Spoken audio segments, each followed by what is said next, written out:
Hello বন্ধুরা, কেমন আছো? আশা করি ভালো আছো। তো আমরা ভালো আছি বন্ধুরা। এই বাণী চ্যানেলে তোমাদের সবাইকে স্বাগত জানিয়ে শুরু করলাম আজকের ব্লগ। তো বন্ধুরা দেখো, এখানে কিছু ডিম সিদ্ধ করে নিয়েছি, কিছু আলু সিদ্ধ করে নিয়েছি, আর কিছু বেগুন এইভাবে আমি ভেজে নিয়েছি।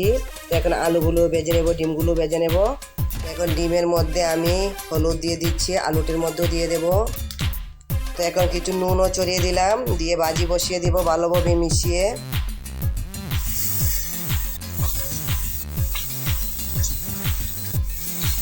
তো ভালোভাবে নেড়ে চেড়ে ভেজে নিচ্ছি দেখো। আর এই ডিমটা দেখো ফেটে গিয়েছিল, তাই সবগুলা বেরিয়ে গেল কুসুম। তো এগুলোকে ভালোভাবে ভেজে নিচ্ছি। তো ডিমগুলো নামিয়ে নিলাম, এখন আলুগুলো ভেজে নিচ্ছি ভালোভাবে। তো এইদিকে একটা বাটিতে কিছু কাঁচা লঙ্কা নিয়ে নিলাম, কিছু আদা বাটা নিয়ে নিলাম, দিয়ে দিলাম কিছু হলুদ গুঁড়ো, আর মধ্যে দিয়ে দেবো কিছু জিরের গুঁড়ো, দিয়ে দেবো কিছু ধনের গুঁড়ো, দিয়ে অল্প একটু জল দিয়ে দেব। জলটা দিয়ে ভালোভাবে মিশিয়ে নিচ্ছি। তো মেশানোটা হয়ে গেল। তো এইদিকে দেখো আলুগুলো কি সুন্দর ভাজি হয়ে গেল। এখন এইগুলাকেও নামিয়ে নেব।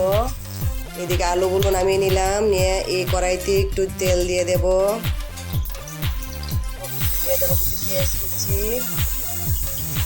দিয়ে ভালোভাবে নেড়ে ছেড়ে নেব। যখন আলতু লাল হয়ে যাবে তখন চলে আসছি। তো দেখো পেঁয়াজটা আলতু লাল হয়ে গেছে। এখন তার মধ্যে দিয়ে দেবো যে মশলাগুলো আমি বেটে রেখেছি, সেই মশলাগুলো দিয়ে এগুলো ভালোভাবে একটু নেড়ে ছেড়ে নেব। তো দেখো মশলাগুলো ভালোভাবে কষিয়ে নিলাম। এখন তার মধ্যে দিয়ে দেব এই যে ডিম, আলু, বেগুন, এই সবগুলো একসঙ্গে দিয়ে দেব।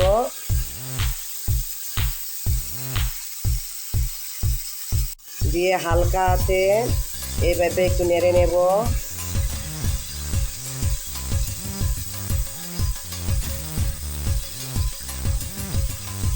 তো নেড়ে নিলাম। তো কিছু সময় ভেজে নিলাম। এখন দিয়ে দেবো তার মধ্যে পরিমাণ মতো জল। তো জলটা দিয়ে একটু নেড়ে নিয়ে গ্যাসের ফ্লেমটা হাই করে দিয়ে কিছু সময় জাল করে নেব।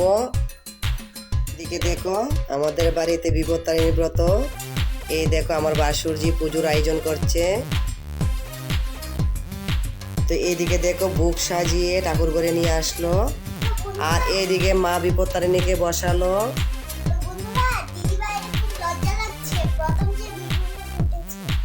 এই দেখো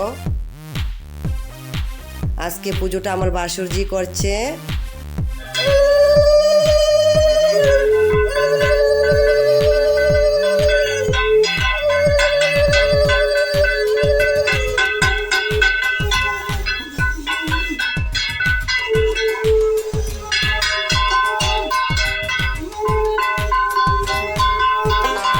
দেখো আমার সবজিটা পুরোপুরি রেডি হয়ে গেছে। এখন নামিয়ে নেব। বন্ধুরা দেখো সবজিটা নামিয়ে নিলাম, কি সুন্দর লাগছে। ভিডিওটা বেশি বড় করলাম না, এখানে শেষ করছি। টাটা।